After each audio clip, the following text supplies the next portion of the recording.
तर न्यूरॉन एक nervous sale आहे, fundamental unit of the brain and the nervous system. तर हे स्ट्रक्चरल अँड फंडामेंटल युनिट आहे, कारण ह्याच्यावरतीच नर्वस सिस्टम ही कम्प्लिटली डिपेंड असते स्टुडंट्स. मग आता याच्यामध्ये आपल्याकडे 3 टाईपचे न्यूरॉन्स आहेत. यातील पहिला न्यूरॉन आहे that is afferent neuron. Afferent न्यूरॉनला सेकंड नेम असतो सेन्सरी न्यूरॉन. सेन्सरी न्यूरॉन कोण असतात स्टुडंट्स, की for example someone is touching to you, जर तुम्हाला कोणी इथं टच करत असेल तर हे सेन्सेशन ब्रेनकडे घेऊन जाणे, हे जे न्यूरॉनचं जो वर्किंग असते त्या न्यूरॉनला आपण म्हणतो सेन्सरी न्यूरॉन. यानंतर हे जे इम्पल्सेस असतात किंवा जे इन्फॉर्मेशन असते ही पेरिफेरल नर्वस सिस्टम कडून ही घेऊन जात असते सेंट्रल नर्वस सिस्टम कडे, म्हणजे पीएनएस कडून ही इन्फॉर्मेशन कॅरी करतात सीएनएस कडे, आणि हे सेन्स करून घेऊन जात असतात. त्यामुळे हे न्यूरॉन्स सेन्सरी न्यूरॉन्स असतात. यानंतर असतात तुमचे इफेरेंट न्यूरॉन्स. इफेरेंट न्यूरॉन याचा अर्थ असा असतो स्टुडंट्स की जे न्यूरॉन्स हे सेंट्रल नर्वस सिस्टम कडून हे इम्पल्सेस पेरिफेरल नर्वस सिस्टम कडे घेऊन जातात. तुम्हाला माहिती असू द्या, प्रत्येकाला हे पॉईंट क्लिअर असायलाच पाहिजे की जर तुम्हाला कोणी इथं टच करत असेल, if someone is touching to you, तर टच केल्यानंतर तुम्हाला जो रिकॉग्नाइज होतो तर इथं रिकॉग्नाइज होतो, याचा अर्थ हे सिग्नल ब्रेनकडे जात नाही असा विषय नाहीये. Anything which is recognised by our body, जे काही असेल जे आपल्या बॉडीने रिकॉग्नाइज केलं जातं, तर ॲस्पिरन्स याच्यामध्ये कंडक्शन 100% असतं.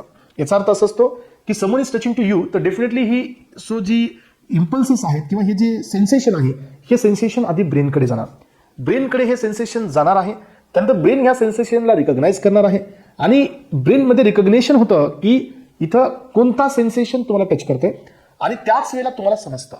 मग ब्रेनकडून तो रिस्पॉन्स हा वापस येतो मोटार नर्वनी, आणि आपण तिथून आपला हात बाजूला काढतो. याचा अर्थ ॲस्पिरन्स की आपल्याला जर हे सेन्सेशन जर समजून घ्यायचं असेल, सेन्सेशन जाणून घ्यायचं असेल, तर तुम्हाला त्या इम्पल्सेसला ब्रेनपर्यंत पोहोचावंच लागतं. जर एखादं इम्पल्स एखादा सेन्सेशन जर ब्रेनपर्यंत पोहोचत नाही, याचा अर्थ ते आपल्याला रिकॉग्नाइज होतच नसतं. फॉर एक्झाम्पल की आपल्या लोकल पर्टिक्युलर एरियाला जर आपण लोकल एनेस्थेटिक्स दिले ॲस्पिरन्स, तर लोकल एनेस्थेटिक या न्यूरल कंडक्शनला ब्लॉक करतात. त्यामुळे आपल्याला तिथं कुणी टच करत असेल, तिथं काही स्टिचेस घेत असतात किंवा तिथं काही मायनर ऑपरेशन होत असतील, तर ॲस्पिरन्स त्याचं सेन्सेशन आपल्याला होत नसतं. याचा अर्थ जो सेन्सेशन हे ब्रेनपर्यंत पोहोचत नाही ते सेन्सेशन आपण रिकॉग्नाइज करू शकत नाही.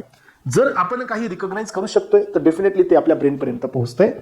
म्हणून सो ब्रेनकडे इम्पल्स घेऊन जाणारे neurons that is the efferent neurons. ब्रेनकडून इम्पल्सेस वापस पेरिफेरल नर्वस सिस्टमकडे घेऊन जाणारे neurons that is called as efferent neuron. मग यांना आपण नाव देत असतो मोटार न्यूरॉन्स. हे मोटार नर्व असतात.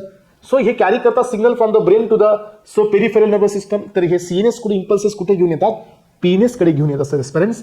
यानंतरचा नेक्स्ट क्लास असतो दॅट इज इंटरन्यूरॉन्स. इंटरन्यूरॉनचा मिनिंग असतो जे न्यूरॉन्स हे दोघांच्या मध्ये असतात. हे न्यूरॉन्स तुम्हाला पीएनएस मध्ये पाहायला मिळत नाही. This neurons are absent in the peripheral nervous system. हे न्यूरॉन्स प्रेझेंट असतात स्पायनल कॉर्डमध्ये, म्हणजे it is a part of the central nervous system. तर हे सेंट्रल नर्वस सिस्टममध्ये हे न्यूरॉन्स प्रेझेंट असतात. यामुळे इंटरन्यूरॉन्सला सेकंड नेम असतं. So this neurons are also known as a association neurons. याला आपण दुसरं नाव देतो ॲस्पिरन्स असोसिएशन न्यूरॉन.